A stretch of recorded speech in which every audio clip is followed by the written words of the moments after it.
नमस्कार दोस्तों। हरियाणा जी के सीरीज में मैं चंद्रहास एक बार फिर से आप सभी का स्वागत करता हूं। आशा करता हूं कि मेरे सारे दर्शक ठीक होंगे, सारे स्वस्थ होंगे, सभी के परिवार वाले भी ठीक होंगे। प्यारे साथियों, एचएसएससी के एग्जाम्स की तैयारी को और बेहतरीन बनाने के लिए मैं आपके सामने हरियाणा जीके की एक प्लेलिस्ट लेके आया हूं, हरियाणा जीके की एक सीरीज लेके आया हूं। आप मेरे साथ में बने रहना। हम बहुत ही ज़बरदस्त तरीके से हरियाणा की टॉपिक वाइज वीडियो क्लियर करते चलेंगे। किसी भी प्रकार का यदि कोई आपको डाउट रहता है तो आप कमेंट करके भी पूछ सकते हैं। तो ज़्यादा मैं बकवासबाजी करता नहीं हूँ। बिना किसी बकवासबाजी के हम बिल्कुल सीरियस तरीके से करंट हरियाणा जीके पढ़ेंगे, हरियाणा करंट अफेयर पढ़ेंगे। तो आप मेरे साथ में बने रहना और वीडियो को आप अंत तक जरूर देखना, क्योंकि वीडियो बड़ी ही शानदार होने वाली। तो आज से हम हरियाणा जीके का नया कोर्स स्टार्ट कर रहे हैं और ये कोर्स ना भाई साहब आने वाले एचएसएससी के एग्जाम्स में बहुत ही ज़्यादा फायदेमंद साबित होगा, बहुत ही ज़्यादा फायदेमंद साबित होगा, बहुत ही ज़्यादा फायदेमंद होगा। तो आज का अपना हरियाणा जीके का जो पहला टॉपिक है, उस टॉपिक का नाम 1857 की क्रांति और हरियाणा। आज अपना 18 जो हरियाणा जीके का टॉपिक है ना, टॉपिक उसमें 1857 की क्रांति और हरियाणा, ये आज के हमारे टॉपिक का नाम है। 1857 की क्रांति और हरियाणा। 1857 की क्रांति और हरियाणा आप हेडिंग डाल लीजिए, क्योंकि ये वीडियो बहुत ही जबरदस्त होने वाली है, बहुत ही शानदार होने वाली है। एक्चुअल में दोस्तों ये 1857 की क्रांति क्या थी? 1857 की क्रांति है ही क्या? ब्रिटिश गुलामी से तंग आकर, ब्रिटिश गुलामी से तंग आकर जो स्वतंत्रता संग्राम की पहली लड़ाई लड़ी गई थी, ब्रिटिश गुलामी से तंग आकर जो स्वतंत्रता संग्राम की पहली लड़ाई लड़ी गई थी, उसी लड़ाई को 1857 की क्रांति के नाम से जाना गया था। ध्यान रखिएगा, बड़ा शानदार क्वेश्चन है। 1857 की क्रांति क्या है? तो दोस्तों, ब्रिटिश गुलामी से तंग आकर जो स्वतंत्रता संग्राम की पहली लड़ाई लड़ी गई थी, उसी लड़ाई को 1857 की क्रांति के नाम से जाना गया था। इससे रिलेटेड दोस्तों हम 4 पॉइंट नेशनल जीके के पढ़ेंगे, उसके बाद में अपन हरियाणा जीके के ऊपर आएंगे। तो आप मेरे साथ में अंत तक जरूर बने रहना। 4 पॉइंट नेशनल जीके के पढ़ेंगे, फिर हरियाणा जीके के ऊपर आएंगे। प्यारे साथियों, 1857 की क्रांति की शुरुआत भारत में कहां से हुई थी? भारत में। तो 1857 की क्रांति की शुरुआत दोस्तों भारत में हुई थी मेरठ से। मेरठ कहाँ है? यूपी में। यूपी की राजधानी क्या है? लखनऊ। और लखनऊ कौन सी नदी के ऊपर है दोस्तों? तो आप बता देना, गोमती नदी के ऊपर पड़ता है लखनऊ से। भारत में क्रांति की शुरुआत, भारत में 1857 की क्रांति की शुरुआत कहां से हुई थी? तो आप बताएंगे मेरठ से। मेरठ कहां है? तो आप बता देना यूपी में। लेकिन अब अपने पास में बहुत ही शानदार, बहुत ही जबरदस्त क्वेश्चन ये आता है कि मेरठ से क्रांति की शुरुआत हुई कब थी? तो मेरठ से क्रांति की शुरुआत हुई थी दोस्तों 10 मई 1857 को। मेरठ से क्रांति की हुई थी मई महीने में, 10 मई को और 1857 को। तो 10 मई 1857 को क्रांति की शुरुआत भारत में कहां से हुई थी? मेरठ से। मेरठ जो कहां पर पड़ता है दोस्तों? तो आप बता देना, यूपी के अंदर पड़ता है। लेकिन इस 1857 की क्रांति में पहला शहीद कौन था? 1857 की क्रांति में पहला शहीद कौन था? तो दोस्तों आप बता देना, मंगल पांडे। मंगल पांडे 1857 की क्रांति में पहला शहीद था। और ये मंगल पांडे कौन सी छावनी से था? तो आप बता देना, बैरकपुर छावनी, पश्चिम बंगाल। ये मंगल पांडे कौन सी छावनी से था? तो बैरकपुर छावनी, पश्चिम बंगाल से मंगल पांडे था। बहुत जबरदस्त तरीके से क्वेश्चन याद रखिएगा। 1857 की क्रांति में पहला शहीद कौन था? मंगल पांडे था। मंगल पांडे कौन सी सैनिक छावनी से था? तो दोस्तों आप बता देना, बैरकपुर सैनिक छावनी से था।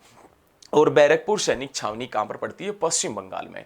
मतलब ये मंगल पांडे जो रहने वाला तो उत्तर प्रदेश का था, लेकिन जब इसको उस समय फांसी दी गई थी, ये उस समय बैरकपुर सैनिक छावनी में वर्क के ऊपर था, काम कर रहा था। जैसे आप लोग रहने वाले तो हरियाणा के हैं, आपके यार दोस्त जो भी है, लेकिन वो शहीद जम्मू कश्मीर में हो जाते हैं। तो भाई साहब ऐसा ही अपने पास में मंगल पांडे था, जो उत्तर प्रदेश से था, लेकिन शहीद हुआ था वेस्ट बंगाल की बैरकपुर छावनी के अंदर। उसके बाद में साथियों 1857 की क्रांति है, इसका चिन्ह क्या है? 1857 की जो क्रांति है, 1857 की क्रांति, इसका चिन्ह क्या है? चिन्ह मतलब इसका लोगो क्या है? तो 1857 की क्रांति का चिन्ह क्या है? तो आप बता देना, कमल, कमल व चपाती, कमल व चपाती 1857 की क्रांति का चिन्ह है, लोगो है। कमल व चपाती भी कह सकते हैं, वह कमल व रोटी भी आप कह सकते हैं। तो 1857 की क्रांति का चिन्ह यदि आपसे पूछा जाए तो कमल व चपाती अथवा कमल व रोटी 1857 की क्रांति का निशान है। उसके बाद में साथियों, 1857 की क्रांति के समय भारत के गवर्नर जनरल कौन हुआ करते थे?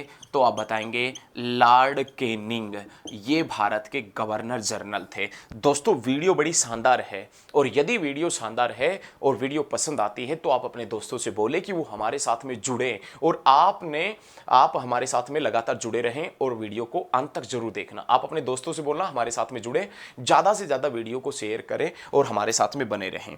1857 की क्रांति के समय भारत के गवर्नर जनरल कौन हुआ करते थे?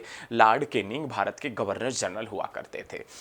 प्यारे साथियों, हमने 4 पॉइंट क्लियर करे हैं, किसी भी प्रकार का डाउट आपके मन में नहीं रहना चाहिए। भारत में क्रांति की शुरुआत मेरठ से हुई थी 10 मई 1857 को, लेकिन क्रांति में पहला शहीद मंगल पांडे था जो बैरकपुर छावनी से था, और क्रांति का निशान कमल व चपाती था। और ध्यान रखिएगा, क्रांति के समय भारत के गवर्नर जनरल लॉर्ड कैनिंग हुआ करते थे। लॉर्ड कैनिंग इस समय भारत के गवर्नर जनरल हुआ करते थे। उसके बाद में बहुत ही शानदार क्वेश्चन आता है, बहुत ही जबरदस्त क्वेश्चन आता है। अब हम आते हैं हरियाणा के ऊपर, हरियाणा के ऊपर आएंगे, और अब हरियाणा से रिलेटेड जो 1857 की क्रांति के पॉइंट बनेंगे वो आपको नोट करते चलने। ये जो 1857 की जो क्रांति है ना, 1857 की क्रांति लाडलो, ये 1857 की क्रांति लाडलो हरियाणा में किस नाम से जानी जाती है? तो आप बताएंगे 14 की साल के नाम से जानी जाती है। 1857 की क्रांति हरियाणा में लाडलो किस नाम से जानी जाती है? 14 की साल के नाम से जानी जाती है। अब हरियाणा में 1857 की क्रांति को 14 की साल के नाम से क्यों जानते हैं? इसके पीछे क्या कारण है कि 1857 की क्रांति को हम 14 की साल के नाम से जानते हैं? क्योंकि उस समय दोस्तों अपने पास में विक्रम संवत 1914 हुआ करता था। हरियाणा में 1857 की क्रांति को किस नाम से जानते हैं? 14 की साल के नाम से जानते हैं। क्यों जानते हैं? क्योंकि अपने पास में उस समय विक्रम संवत 1914 था। विक्रम संवत 1914 था। जैसे आज साल तो 2022 है, लेकिन विक्रम संवत 2078-79 के आसपास चला हुआ है। विक्रम संवत 2078-79 के आसपास चला हुआ है। ऐसे ही प्यारे दोस्तों, प्यारे साथियों, प्यारे लाडलो, साल तो उस समय 1857 का था, लेकिन विक्रम संवत उस समय 1914 चला हुआ था। और विक्रम संवत 1914 होने के कारण 1857 की क्रांति को हरियाणा में 14 की साल के नाम से जाना जाता है, 14 की साल के नाम से जाना गया था। बाद में दोस्तों ये 14 की साल एक मुहावरा भी बना दिया गया। 14 की साल मुहावरा, 14 की साल जो मुहावरा होता है उसका अर्थ क्या होता है? तो आप बताएंगे सत्ता की अवहेलना करना। 14 की साल मुहावरे का अर्थ क्या होता है? तो दोस्तों आप बता देना सत्ता की अवहेलना करना। और 1857 की क्रांति में ऐसा ही तो हुआ था। भाई गद्दी के ऊपर या भारत की सत्ता किसके हाथों में थी? ब्रिटिश हाथों में। तो ब्रिटिश सरकार के खिलाफ भारतीय लड़ रहे थे 1857 की क्रांति में। तो एक तरीके से या ब्रिटिश थे उनकी सत्ता की अवहेलना ही तो थी। तो 1857 की क्रांति को हरियाणा में 14 के साल के नाम से जाना जाता है, क्योंकि उस समय विक्रम संवत 1914 था। और 14 की साल मुहावरे का अर्थ होता है सत्ता की अवहेलना करना। 14 की साल मुहावरे का अर्थ होता है, ये आप ध्यान रखिएगा। लेकिन इसी के साथ में मैं आपसे बता दूं, यदि जिक्र साल 1914 का आए तो चौधरी देवीलाल का जन्म हुआ था सिरसा में 1914 में। भारत और चीन के बीच में मैकमोहन रेखा खींची थी 1914 में। उत्तर अमेरिका को दक्षिण अमेरिका महाद्वीप से जोड़ने वाली नहर बनी थी जिसका नाम पनामा नहर था 1914 में। हरियाणा में हिंदी की पहली पाठशाला झज्जर में लगी थी 1914 में। सर छोटू राम का नाम आपने सुना होगा, इस नाम से सब परिचित भी होंगे। सर छोटू राम को राव बहादुर की उपाधि 1914 में ही मिली थी। और 1914 के आगे विक्रम संवत लगा दे तो विक्रम संवत 1914 क्रांति के दौरान था। लेकिन अब अपने पास में क्वेश्चन आता है दोस्तों कि हरियाणा में जो क्रांति है ना, हरियाणा में इस क्रांति की शुरुआत कहां से होती है? तो दोस्तों हरियाणा में क्रांति की शुरुआत अंबाला से होती है। भाई हरियाणा में क्रांति की शुरुआत अंबाला से क्यों हुई थी? इसके पीछे क्या कारण था? क्योंकि उस समय अंबाला सैनिक छावनी था। और दोस्तों ये अंबाला सैनिक छावनी कब बना था? तो आप बता देना, 1843 में बना था। 1843 से पहले करनाल सैनिक छावनी होता था, करनाल। लेकिन करनाल में उस समय मलेरिया की बीमारी फैल गई थी। और मलेरिया की बीमारी फैलने के कारण जो करनाल कैंट था, करनाल सैनिक छावनी था, इसमें बहुत से भारतीय और अंग्रेज सैनिकों की मृत्यु होने लगी थी, डेथ होने लगी थी। तो जो भी करनाल सैनिक छावनी का हेड था, जो भी करनाल कैंट का प्रमुख था, उसने फैसला लिया कि जो करनाल कैंट है उसको उठाकर अंबाला में शिफ्ट कर दो। तो करनाल कैंट को अंबाला कैंट में कब शिफ्ट किया गया था? 1843 में। और करनाल कैंट 1843 में बना था। और करनाल कैंट था, इसीलिए हरियाणा में क्रांति की शुरुआत अंबाला से हुई थी। अब क्वेश्चन ये बनता है कि अंबाला से क्रांति की शुरुआत कब हुई थी? तो दोस्तों 10 मई 1857 को ही हुई थी। जिस दिन क्रांति की शुरुआत मेरठ से हुई थी, उसी दिन क्रांति की शुरुआत हरियाणा में अंबाला से हुई थी। और घटना 10 मई 1857 की ही है। अब क्रांति की सूचना है वो अंग्रेजों तक पहुंचाने वाला सिपाही कौन था? तो आप बताएंगे, श्याम सिंह नामक सिपाही था। भाई एक्चुअल में क्रांति की शुरुआत होनी है, क्रांति की जो शुरुआत है ना दोस्तों, क्रांति की शुरुआत होनी है 10 मई को। तो 9 मई का दिन था। 9 मई की शाम को अंबाला सैनिक छावनी के अंदर जितने भी भारतीय सैनिक थे वो सारे एक जगह के ऊपर इकट्ठा होते हैं और मीटिंग बुलाते हैं। और उस मीटिंग में वो कहते हैं कि कल सुबह हमने क्रांति का आगाज करना है। कल मतलब 10 मई को हमने क्रांति का आगाज करना है। और क्रांति का आगाज कब करेंगे? जब ये अंग्रेज सुबह 6 बजे पूजा अर्चना करने के लिए चर्च वगैरह अथवा गिरजाघर वगैरह में चले जाएंगे, उसी समय उनके पीछे से हम इनके ऊपर आक्रमण कर देंगे। सबसे पहले हम इनके उस शस्त्रागार को लूटेंगे, फिर उस जगह को लूटेंगे, और ऐसे भाई साहब हम सारी चीज़ों को लूटते चलेंगे, पूरे अंबाला कैंट को तबाह कर देंगे। और धीरे धीरे हम फिर अंबाला कैंट से बाहर निकल के पूरे हरियाणा में फैल जाएंगे। जैसे ही मीटिंग खत्म होती है, कहा जाता है कि अब आप जाओ, रेस्ट करो और कल सुबह 6 बजे तैयार रहना। लेकिन इसी बीच जब 10 मई के सुबह 6 बजते हैं तो सारे के सारे भारतीय सैनिक अपने नीति के अनुसार, अपने वचन के अनुसार, या अपनी बातों के अनुसार, या मीटिंग में जो फैसले हुए थे उनके अनुसार आक्रमण करने के लिए सारे स्थानों के ऊपर जाते हैं। जब वो आक्रमण करने के लिए अलग अलग स्थानों के ऊपर जाते हैं तो देखते हैं कि और दिन तो यहां पर कोई भी सैनिक नहीं खड़ा होता था, आज काफी मात्रा में सैनिक खड़े हैं। वो उस जगह को छोड़कर जब दूसरी जगह के ऊपर जाते हैं, ऐसा ही सब कुछ वहां पर देखते कि और दिन तो यहां पर सैनिक होता ही नहीं था, आज काफी मात्रा में सैनिक खड़े हैं। फिर बाद में अनुमान लगाया गया था कि हमारे में से ही कोई ऐसा देशद्रोही है जिसने क्रांति की सूचना, क्रांति की बात अंग्रेजों तक पहुंचाई है। और क्रांति की सूचना अंग्रेजों तक पहुंचाने वाला सिपाही, क्रांति की एक एक बात को अंग्रेजों तक पहुंचाने वाला सिपाही दोस्तों श्याम सिंह था। इसने सारी बात बता दी थी कि मीटिंग में क्या क्या बात हुई है। तो क्रांति की सूचना अंग्रेजों तक पहुंचाने वाला जो सिपाही था वो श्याम सिंह था। और ये श्याम सिंह नामक सिपाही कौन से सैनिक छावनी में लगा पड़ा था या कौन से सैनिक छावनी में कार्यरत था? तो आप बताएंगे, अंबाला सैनिक छावनी के अंदर कार्यरत ये हुआ करता था। उसके बाद में दोस्तों बहुत ही जबरदस्त तरीके से हम क्वेश्चन पढ़ेंगे, बहुत ही शानदार तरीके से। अब 1857 की क्रांति में ना, 1857 की क्रांति में जो सैनिक शहीद हो गए थे, 1857 की जो क्रांति थी, रिवॉल्यूशन 1857, 1857 की क्रांति में जो सैनिक शहीद हो गए थे, उनके लिए शहीद स्मारक बनाया गया है। उनके लिए दोस्तों शहीद स्मारक बनाया गया है। 1857 की क्रांति में शहीद सैनिकों के लिए शहीद स्मारक बनाया गया है। और ये शहीद स्मारक दोस्तों कहाँ है, तो आप बताएंगे अंबाला में है। ये शहीद स्मारक कौन से नेशनल हाईवे के ऊपर, NH1 अथवा NH44 है। आज NH1 का नया नाम NH44 है और NH1 का पुराना नाम देखें तो आप बता देना भाई साहब, GT रोड इसका पुराना नाम है। 1857 की क्रांति में जो इंडियन सैनिक शहीद हो गए थे, जो मारे गए थे या जो सैनिक शहीद हुए थे, उनके लिए अंबाला में शहीद स्मारक बना है, अंबाला में। और नेशनल हाईवे नंबर 1 NH1 अथवा 44 के ऊपर बना है, NH1 अथवा 44, जिसका पुराना नाम GT रोड है।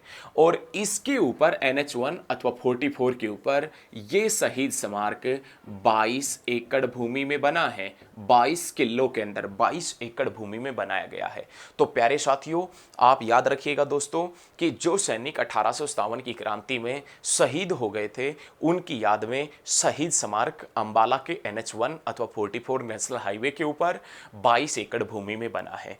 लेकिन इसी के साथ में मैं आपसे बता दूं, NH1 अथवा 44 जिसका पुराना नाम GT रोड है, और वो GT रोड जो शेरशाह सूरी ने बनवाया था, जिसका बचपन नारनौल में बीता था, और महेंद्रगढ़ जिसका मुख्यालय भी कहाँ है, तो आप बताएंगे नारनौल के अंदर ही पड़ता है।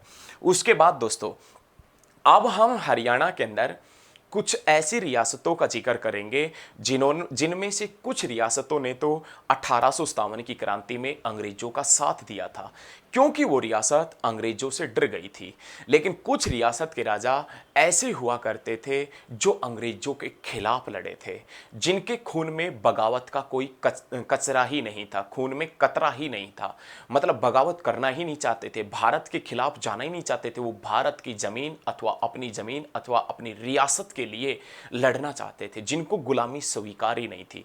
तो हम 2 पार्ट्स में पढ़ेंगे।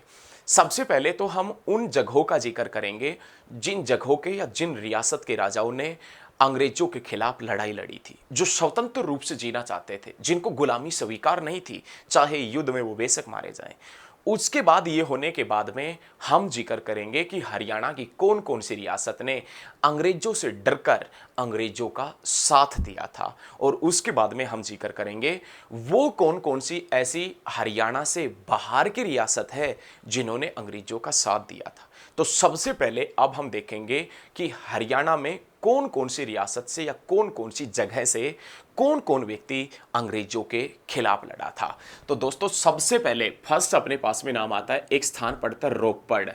और रोपड़ दोस्तों कहां पर पड़ता है, तो रोपड़ पड़ता है भाई साहब अंबाला के अंदर, रोपड़ अंबाला। इस जगह से क्रांति का नेतृत्व किसने किया था, तो आप बताएंगे मोहन सिंह ने किया था। यह व्यक्ति 1857 की क्रांति में अंग्रेजों के खिलाफ लड़ा था रोपड़ अंबाला से।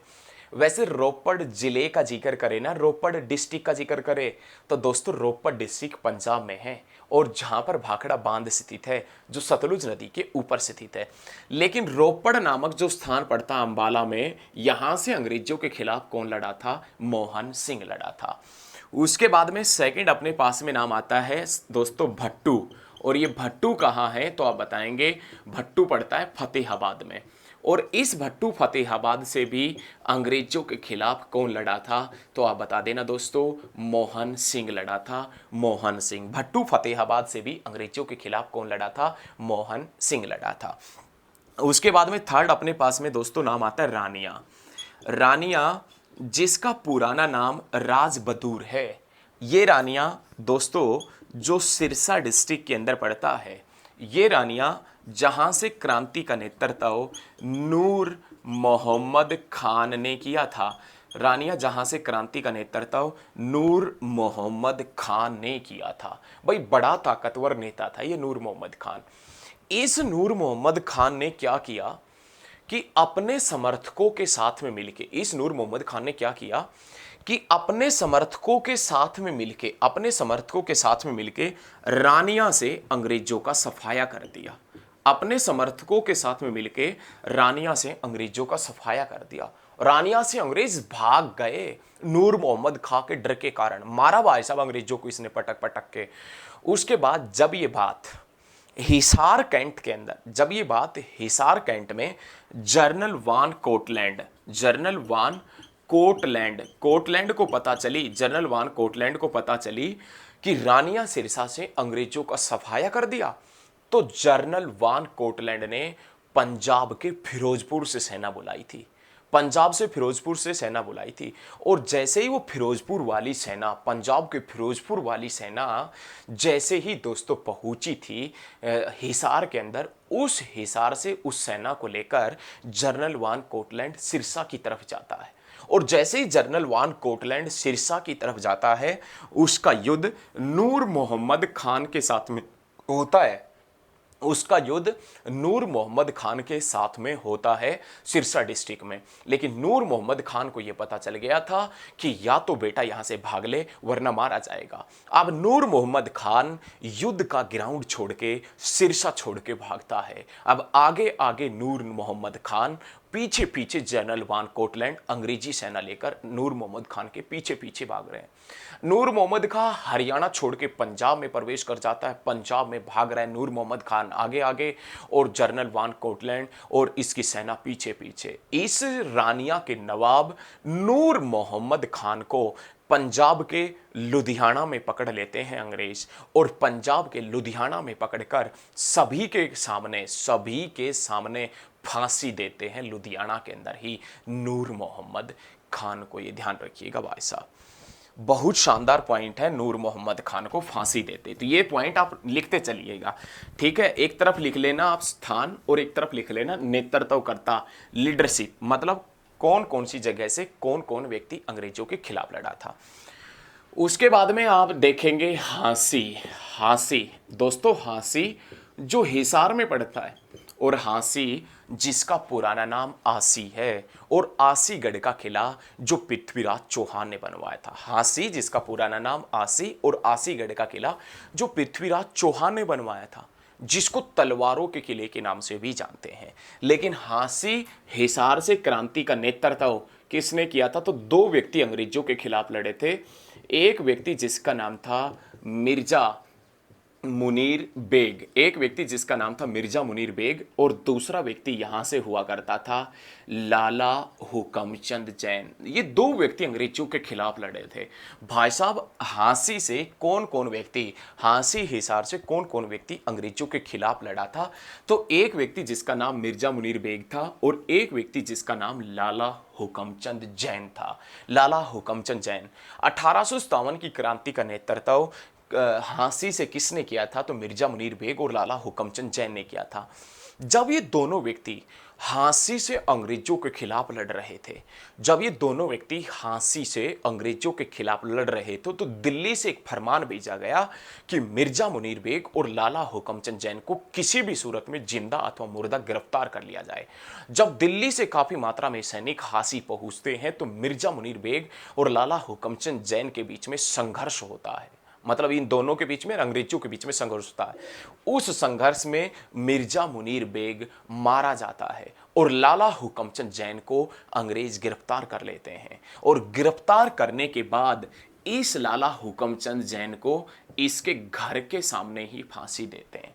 1857 की क्रांति का एकमात्र वीर योद्धा, 1857 की क्रांति का एकमात्र वीर योद्धा जिसे उसके घर के सामने फांसी दी गई थी, लाला हुकमचंद जैन था। 1857 की क्रांति का एकमात्र वीर योद्धा जिसे उसके घर के सामने फांसी दी गई थी, लाला हुकमचंद जैन था। लाला हुकमचंद जैन जिनका संबंध कहां से है? हांसी से। लेकिन इसी के साथ में एक पॉइंट और ध्यान रखना आपने कि जैन मूर्तियां भी कहां से मिली है? तो दोस्तों आप बता देना, जैन मूर्तियां भी हांसी से ही प्राप्त हुई है। और प्राचीन समय में जैन धर्म का केंद्र बिंदु भी कौन सा शहर हुआ करता था? तो हांसी ही हुआ करता था। उसके बाद सेकंड अपने पास में नाम आता है हिसार से 1857 की क्रांति का नेतृत्व किसने किया था भाई साहब? तो आप बता देना, शहजादा मोहम्मद आजम ने 1857 की क्रांति का नेतृत्व हिसार से किया था। प्यारे साथियों, ये हिसार जो फिरोज़ तुगलक ने बसाया था और ये हिसार जहाँ से 1857 की क्रांति में अंग्रेजों के खिलाफ कौन लड़ा था, तो आप बताएंगे शहजादा मोहम्मद आजम अंग्रेजों के खिलाफ लड़ा था। ऐसा बताया जाता है कि हिसार से क्रांति की शुरुआत ऐसा बताया जाता है कि हिसार से क्रांति की शुरुआत 13 मई को हुई थी। 13 मई को, मई महीने के तीसरे सप्ताह में हुई थी। अंबाला से क्रांति की शुरुआत होती है मई महीने के दूसरे सप्ताह में, लेकिन ऐसा बताया जाता है कि हिसार से क्रांति की जो शुरुआत हुई थी ना, वो मई महीने के तीसरे सप्ताह में हुई थी और लगभग 13 मई, ये तो दूसरा सप्ताह हो गया, लगभग तीसरे सप्ताह में हुई थी, दूसरे में नहीं हुई, ये तो दूसरा ही हो गया। लगभग तीसरे सप्ताह में क्रांति की शुरुआत हुई थी हिसार से। उसके बाद में सेकंड अपने पास में नाम आता है दोस्तों पानीपत। पानीपत बहुत शानदार पॉइंट है पानीपत का, बहुत ही जबरदस्त तरीके से हम पानीपत के बारे में पढ़ेंगे, बहुत जबरदस्त तरीके से अपन पानीपत के बारे में पढ़ेंगे। नेक्स्ट पॉइंट अपने पास में नाम आता है दोस्तों किसका, पानीपत का। पानीपत से 1857 की क्रांति का नेतृत्व किसने किया था, तो दोस्तों आप बता देना, इमाम अली कलंदर। इमाम अली कलंदर ने पानीपत से 1857 की क्रांति का नेतृत्व किया था। भाई इमाम अली कलंदर ने अंग्रेजों का एकदम दिमाग खराब कर दिया था, अंग्रेजों के फिल्टर चोक कर दिए थे इस इमाम अली कलंदर ने। इस इमाम अली कलंदर ने क्या किया कि 1857 की क्रांति में पानीपत के में अपने समर्थकों के साथ में मिलके जीटी रोड के ऊपर बैठ गया। वो जीटी रोड जो आज NH1 अथवा 44 के नाम से जाना जाता है, उस जीटी रोड के ऊपर ये इमाम अली कलंदर बैठ गया। पानीपत से 1857 की क्रांति का नेतृत्व किया इमाम अली कलंदर ने, जो अंग्रेजों के साथ में जीटी रोड के ऊपर बैठ गया, और सॉरी अंग्रेजों के साथ में नहीं, अपने समर्थकों के साथ में। तो जैसे ही इमाम अली कलंदर अपने समर्थकों के साथ में मिलकर जीटी रोड के ऊपर बैठा, तो भाई इस इमाम अली कलंदर का अंग्रेजों के साथ में संघर्ष हुआ। दिल्ली से हजारों की संख्या में फौजी टुकड़ी भेजी गई। उसकी एक बार पूरी कहानी सुने कि कैसे संघर्ष हुआ था। जैसे ये इमाम अली कलंदर अपने समर्थकों के साथ में मिलकर जीटी रोड के ऊपर बैठा, अंग्रेजों का दिल्ली और पंजाब का संपर्क टूट गया। तो भाई दिल्ली से एक फौजी टुकड़ी इमाम अली कलंदर को हटाने के लिए भेजी गई, रास्ते से हटाने के लिए भेजी गई कि इसकी कहानी खत्म करो, इसको रास्ते से हटाओ। तो दिल्ली से जो फौजी टुकड़ी पानीपत में भेजी गई थी, उसका सेनापति कौन हुआ करता था, उसका सेनापति हुआ करता था एनसन। भाई पानीपत से 1857 की क्रांति का नेतृत्व किया इमाम अली कलंदर ने, और इमाम अली कलंदर अपने समर्थकों के साथ में मिलकर जीटी रोड के ऊपर बैठ गया। और जैसे जीटी रोड के ऊपर बैठा, इनका दिल्ली और पंजाब का संपर्क टूट गया। तो दिल्ली से एक फौजी टुकड़ी सेनापति एनसन के नेतृत्व में पानीपत में भेजी। जैसे ही वो फौजी टुकड़ी सेनापति एनसन के नेतृत्व में पानीपत में पहुंचती है, उस फौजी टुकड़ी का युद्ध होता है किसके साथ में, इमाम अली कलंदर के साथ में। और इस युद्ध में ना दोस्तों, इस युद्ध में ये इमाम अली कलंदर ऐसी चाल चलता है, इस युद्ध में ये इमाम अली कलंदर ऐसी चाल चलता है कि सेनापति एनसन मारा जाता है। अरे अंग्रेज सेनापति एनसन मारा गया, अंग्रेज सेनापति एनसन मारा गया। इस बात की खबर जैसे ही दिल्ली तक पहुंची, तो दिल्ली से हजारों की संख्या में अंग्रेज सेनापति एनसन मारा गया। इस बात की खबर जैसे ही दिल्ली तक पहुंची, तो दिल्ली से हजारों की संख्या में अंग्रेज सैनिक पानीपत में भेजे गए और कहा गया कि इमाम अली कलंदर को जिंदा या मुर्दा किसी भी सूरत में पकड़ लिया जाए। अब जैसे ही हजारों की संख्या में पानीपत में सैनिक पहुंचते हैं, वो सैनिक इमाम अली कलंदर को गिरफ्तार कर लेते हैं, और गिरफ्तार करने के बाद इस इमाम अली कलंदर को पानीपत के जीटी रोड के ऊपर सबके सामने फांसी हुई थी, सबके सामने। लेकिन ध्यान रखना, पानीपत से 1857 की क्रांति का नेतृत्व किसने किया था, इमाम अली कलंदर ने। और 1857 की क्रांति के दौरान सेनापति एनसन कहां मारा गया था, तो आप बता देना, पानीपत में ही मारा गया था। कहां मारा गया था, तो पानीपत में सेनापति एनसन मारा गया था। तो प्यारे साथियों, आप मेरे साथ में वीडियो पर अंत तक बने रहना। वीडियो अच्छी लगे तो आप ज़्यादा से ज़्यादा स्टडी ग्रुप में शेयर करना, आप अपने दोस्तों से बोलना कि वो हमारे साथ में जुड़े और बहुत ज़बरदस्त तरीके से आने वाले एग्जाम्स की तैयारी करें। उसके बाद में अपने पास में नाम आता है दोस्तों खरखोदा। नाम आपने सुना होगा खरखोदा। खरखोदा से 1857 की क्रांति का नेतृत्व किसने किया था? तो रिसालदार बिसारत अली। रिसालदार बिसारत अली ये व्यक्ति खरखोदा से 1857 की क्रांति में अंग्रेजों के खिलाफ लड़ा था। खरखोदा कहाँ है? तो आप बताएंगे सोनीपत में। और खरखोदा से 1857 की क्रांति का नेतृत्व किसने किया था? तो प्यारे साथियों आप बता देना, रिसालदार बिसारत अली ने किया था, रिसालदार बिसारत अली ने। उसके बाद अपने पास में नाम आता है दोस्तों रोहतक का। रोहतक अपने पास में नाम आता है किसका? कौन से स्थान का? रोहतक का। और रोहतक से 1857 की क्रांति का नेतृत्व किसने किया था? तो आप बता देना, रांगड़ समुदाय ने। ये रांगड़ समुदाय दोस्तों कौन से धर्म से था? तो मुस्लिम धर्म से था, मुस्लिम धर्म से। प्यारे साथियों समझने की आप कोशिश कीजिएगा, बहुत ही शानदार पॉइंट है, बहुत ही जबरदस्त पॉइंट है।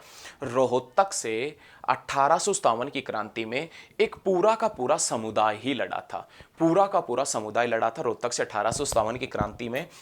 और वो समुदाय जिसे अपन किस नाम से जानते हैं? रांगड़ समुदाय के नाम से। रांगड़ समुदाय कौन से धर्म से संबंधित है? मुस्लिम धर्म से। इन्होंने भाई साहब रोहतक में ना, इन्होंने अंग्रेजों के पटक पटक के मारी थी भाई साहब। अंग्रेजों का दिमाग खराब कर दिया था, सिस्टम हैंग कर दिया था रांगड़ समुदाय के लोगों ने। एक्चुअल में 19वीं सदी के वो राजपूत, 19वीं सदी के वो राजपूत जो झज्जर में, हिसार में, रोहतक में रहते थे, जिन्होंने बाद में मुस्लिम धर्म अपना लिया था, वहीं मुस्लिम धर्म के राजपूत जो बाद में किस नाम से जाने गए थे? रांगड़ समुदाय के नाम से जाने गए थे। इन्होंने भाई साहब अंग्रेजों के भयंकर तरीके से मारी थी रोहतक के अंदर। तो होता क्या कि रोहतक में जैसे ही क्रांति हुई, रांगड़ समुदाय के लोगों ने अंग्रेजों को धोया भयंकर तरीके से।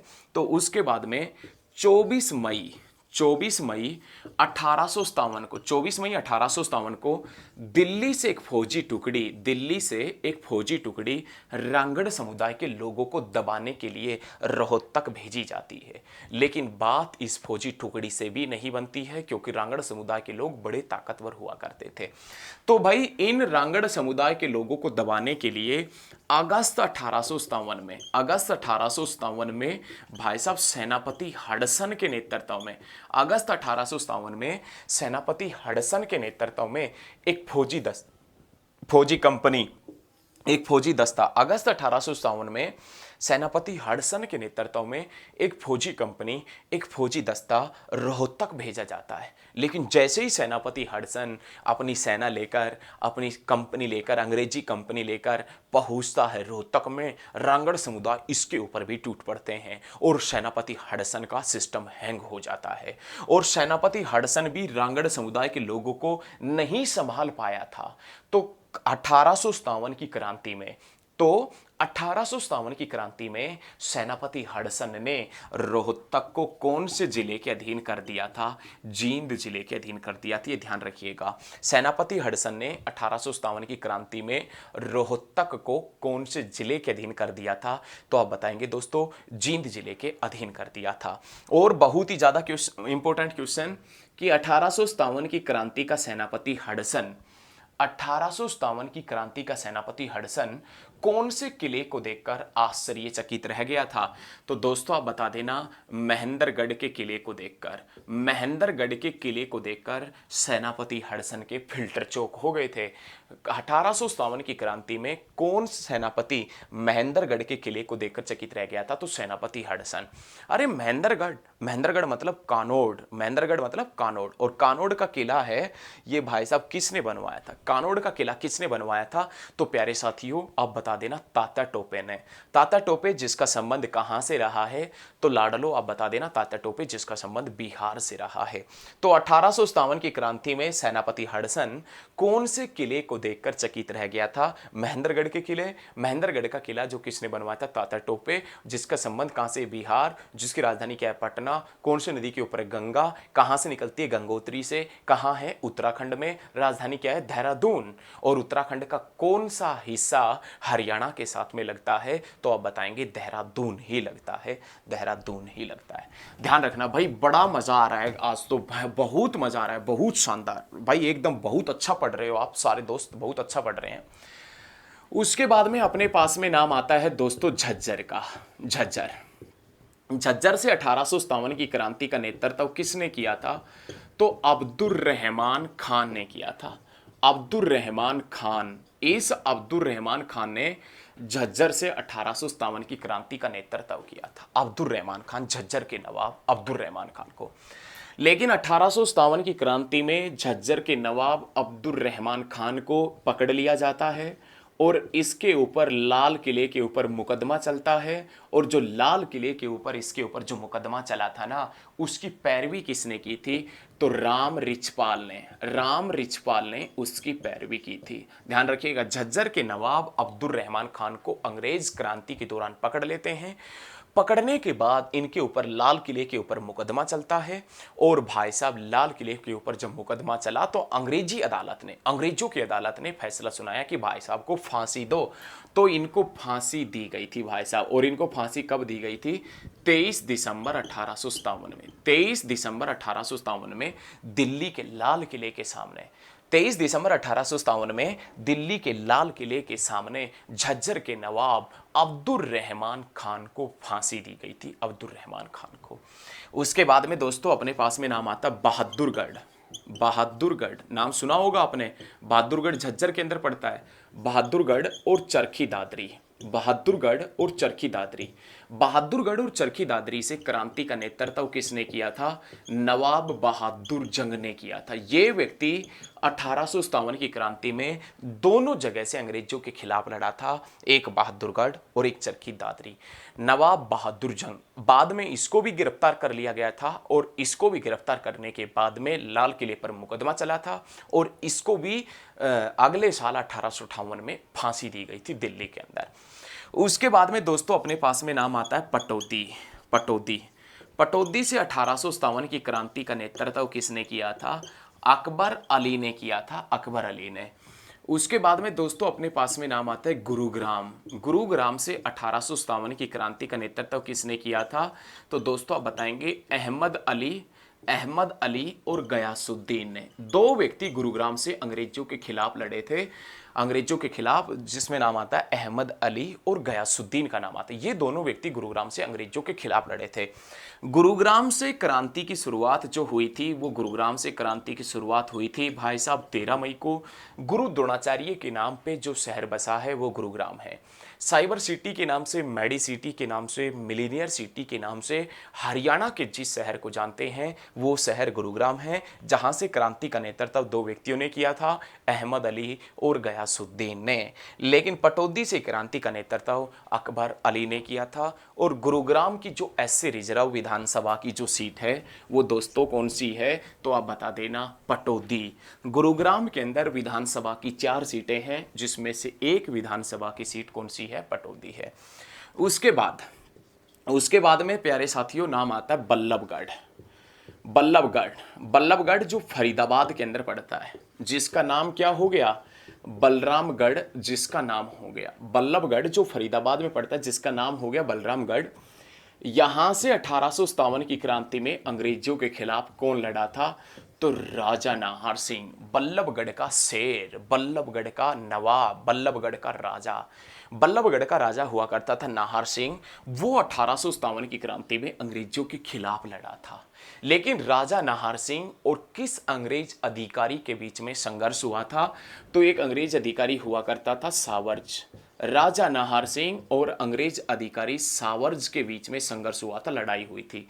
बाद में इस अंग्रेज अधिकारी सावर्ज ने राजा नाहर सिंह को कैद कर लिया था। और राजा नाहर सिंह को कहां पर कैद किया था? तो अपनी घुड़साल में, जहां पर घोड़े बनते हैं ना, घोड़े बनते थे अंग्रेजी टाइम पीरियड के दौरान, जहां पर घोड़े बनते थे वहां पर राजा नाहर सिंह को कैद किया था।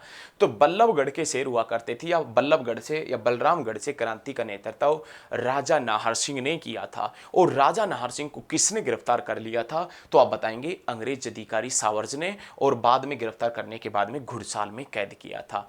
इस राजा नाहर सिंह के ऊपर भी मुकदमा चलता है भैया, कहां पर? लाल किले के ऊपर।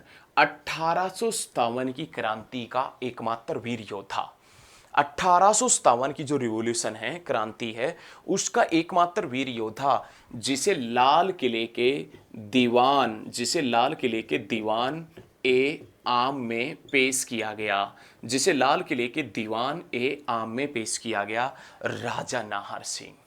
राजा नाहर सिंह 1857 की क्रांति का एकमात्र वीर योद्धा, जिसे उसके जन्मदिन के ऊपर फांसी दी गई थी। 1857 की क्रांति का एकमात्र वीर योद्धा, जिसे उसके जन्मदिन के ऊपर फांसी दी गई थी, राजा नाहर सिंह। और इस राजा नाहर सिंह का जो जन्मदिन था ना भाई साहब, वो 9 जनवरी को था, 9 जनवरी को। और 9 जनवरी 1858 में इसको फांसी हुई थी दिल्ली में। और दिल्ली में फांसी हुई कहाँ थी तो आप बता देना, चांदनी चौक के ऊपर, चांदनी चौक के ऊपर। ध्यान रखिएगा, अरे शेर था या तो बल्लभगढ़ का, बल्लभगढ़ का शेर राजा नाहर सिंह क्रांति का एकमात्र वीर योद्धा था, जिसको उसके जन्मदिन के ऊपर फांसी हुई थी। और जन्मदिन कब था दोस्तों?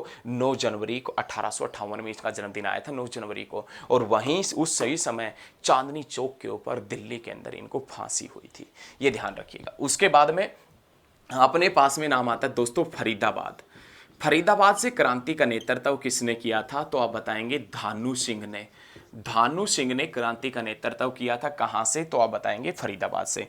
उसके बाद में अपने पास में नाम आता है दोस्तों मेवात। मेवात से 1857 की क्रांति में अंग्रेजों के खिलाफ कौन लड़ा था तो आप बताएंगे सदरुद्दीन। सदरुद्दीन ये व्यक्ति 1857 की क्रांति में मेवात से अंग्रेजों के खिलाफ लड़ा था। उसके बाद में दोस्तों अपने पास में नाम आता पलवल। पलवल से 1857 की क्रांति का नेतृत्व किसने किया था तो आप बता देना दोस्तों, गफूर अली ने। गफूर अली ये व्यक्ति अंग्रेजों के खिलाफ लड़ा था 1857 की क्रांति में पलवल से। तो प्यारे साथियों, आराम से आप नोट कर लो, नोट नहीं कर पा रहे हैं तो वीडियो को बैक करके नोट कर लो। बहुत ही ज़बरदस्त तरीके से पढ़ रहे हैं, आपको भी मज़ा आ रहा होगा। और यदि आपको वीडियो अच्छी लग रही है तो वीडियो को ज़्यादा से ज़्यादा स्टडी ग्रुप में शेयर करते हुए चलिएगा। एक बार थोड़ा सा इंक डाल लेते हैं भैया, मार कर ना आगे से बहुत भयंकर चौड़ा हो रखा है, तो जिसके कारण इंक का भी ये धुआं सा उठाता है। इंक डाल लेते हैं एक बार, उसके बाद स्टार्ट करते हैं।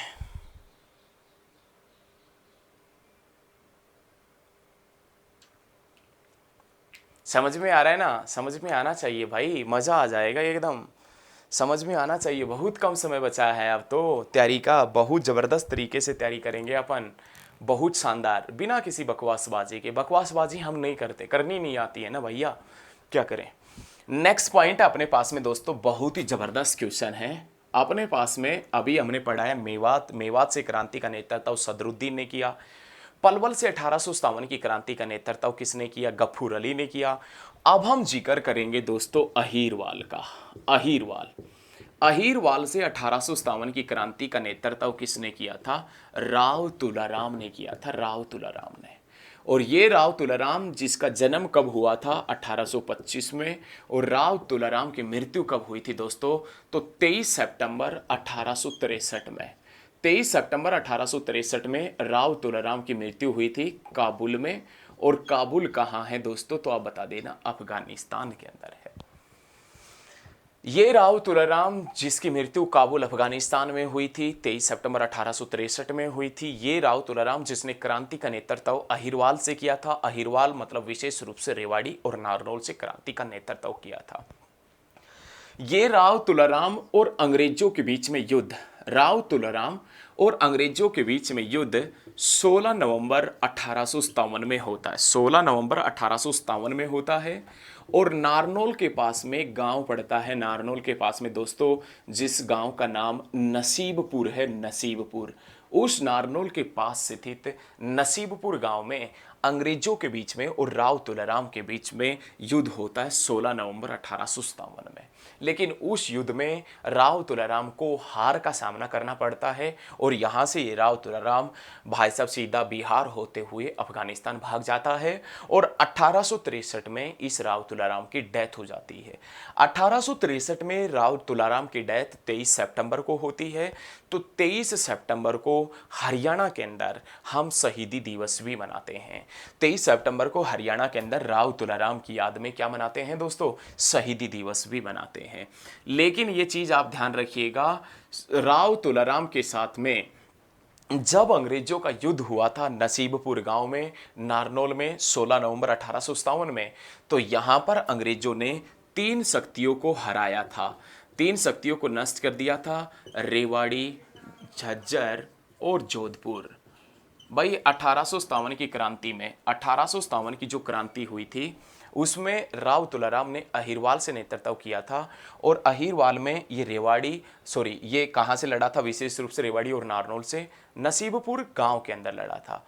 लेकिन प्यारे साथियों, आपने ध्यान रखना है, जब नसीबपुर गांव के अंदर ये युद्ध हुआ था 16 नवंबर 1857 में, तो इस युद्ध में अंग्रेजों ने तीन शक्तियों को खत्म कर दिया था। रेवाड़ी, झज्जर और जोधपुर, तीन शक्तियों को नष्ट कर दिया था। तो ये पॉइंट आप ध्यान रखिएगा। 1857 की क्रांति के समय नेक्स्ट पॉइंट है राव कृष्ण गोपाल।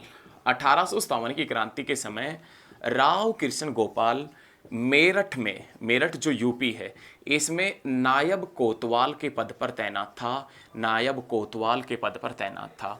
1857 की क्रांति में अंग्रेजों ने हरियाणा के लगभग 115 गांव जला दिए थे, और इसमें लगभग 4000 के आसपास हरियाणा के लोग मारे गए थे। लेकिन 1857 की क्रांति के समय जो राव कृष्ण गोपाल था, ये मेरठ में नायब कोतवाल के पद पर तैनात था। ध्यान रखिएगा, नायब कोतवाल के पद पर तैनात हुआ करता था। ये तो है वो रियासत जहां से अंग्रेजों के खिलाफ अलग अलग व्यक्तियों ने लड़ाई लड़ी है। अब कौन कौन सी रियासत ऐसी है जिन्होंने 1857 की क्रांति में अंग्रेजों का साथ दिया है? तो दोस्तों, अपने पास में एक नाम आता है, एक दुजाना रियासत, इसने अंग्रेजों का साथ दिया है। एक लोहारू रियासत, लोहारू, जिसने 1857 की क्रांति में अंग्रेजों का साथ दिया है। और एक करनाल से भी व्यक्तियों ने अंग्रेजों का साथ दिया था।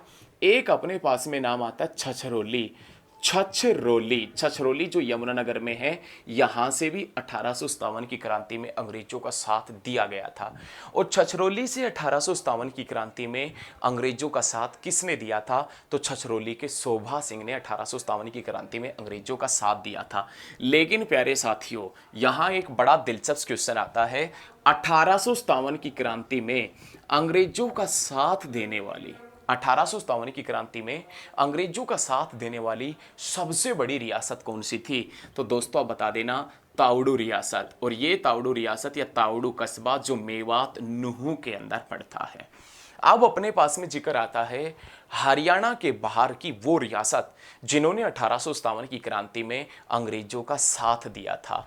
लेकिन हरियाणा के बाहर की कौन कौन सी रियासत थी? दोस्तों अपने पास में एक रियासत नाभा रियासत, नाभा रियासत, नाभा रियासत, पटियाला रियासत, पटियाला, पटियाला रियासत, जयपुर रियासत, जयपुर रियासत और बीकानेर रियासत। ध्यान रखिएगा, इन रियासतों ने, ये हरियाणा के बाहर की रियासतें थी जिन्होंने अंग्रेजों का साथ दिया था। लेकिन जो युद्ध हरियाणा के अंदर अंग्रेजों के साथ में हो रहे थे, इन्होंने अपने सैनिक हरियाणा में भेजे थे अंग्रेजों का साथ देने के लिए। तो नाभा रियासत ने साथ दिया था, पटियाला रियासत ने, जयपुर रियासत ने और बीकानेर रियासत ने। नाभा रियासत में महेंद्रगढ़ का बावल, कनीना और अटेली कस्बा शामिल था। आज ये फैक्ट है, सही सुन रहे हैं आपके कान। नाभा रियासत में महेंद्रगढ़ के बावल, कनीना और अटेली कस्बा शामिल हुआ करता था। लेकिन 1857 की क्रांति में, 1857 की क्रांति में अंग्रेजों ने पूरे हरियाणा प्रदेश को हरा दिया था और अंग्रेजों ने पूरे हरियाणा प्रदेश को जीत लिया था। तो जीत करके 1858 में इन अंग्रेजों ने हरियाणा को पंजाब के साथ में जोड़ दिया था। हरियाणा पंजाब में 1858 में शामिल हुआ था। इससे पहले हरियाणा उत्तर प्रदेश का हिस्सा था। हरियाणा उत्तर प्रदेश का हिस्सा 1835 में बना था। उससे पहले यह हरियाणा मध्य प्रदेश का हिस्सा था। हरियाणा मध्य प्रदेश का हिस्सा था शुरुआत में, फिर ये हरियाणा हिस्सा बनता है किसका? यूपी का 1835 में। और यूपी के बाद अंग्रेजों ने 1857 की क्रांति में पूरे हरियाणा प्रदेश को जीत लिया था और जीत करके इस हरियाणा को 1858 में किस में मिला दिया था? तो पंजाब के अंदर। और इस पंजाब से दोस्तों हरियाणा अलग हुआ है 1 नवंबर 1966 को, और पंजाब ने हरियाणा को अपना 35.18% क्षेत्रफल भी दिया है, ये आप ध्यान रखिएगा। लेकिन इसी के साथ में आप ये भी ध्यान रखना, मेवात के अंदर जो क्रांतिकारी थे उनको दबाने के लिए जयपुर रियासत के या जयपुर से एक मेजर आए थे जिसका नाम था मेजर एडेन। मेजर एडेन मेवातियों को दबाने के लिए, मेवात के अंदर जो विद्रोह हो रहा था उसको दबाने के लिए जयपुर से मेजर एडेन भी आए थे। तो प्यारे साथियों, आपको मेरे द्वारा दी गई जानकारी अच्छी लगी हो तो इस वीडियो को आपसे रिक्वेस्ट है कि ज़्यादा से ज़्यादा स्टडी ग्रुप में शेयर करना, मेरे साथ में बने रहना। प्रत्येक रोज आपको, डेली आपको कंटिन्यू हरियाणा जीके की क्लासें मिलेगी, बहुत ज़बरदस्त मिलेगी। आज के लिए दोस्तों मैं इतना ही चाहूँगा कि इस वीडियो को शेयर करना, लाइक करना, कमेंट भी करना, मेरे साथ में बने रहना। तो आज हम इस वीडियो में दोस्तों इतना ही पढ़ेंगे। आज की इस वीडियो में इतना ही। जय हिंद, जय हरियाणा। धन्यवाद दोस्तों, धन्यवाद।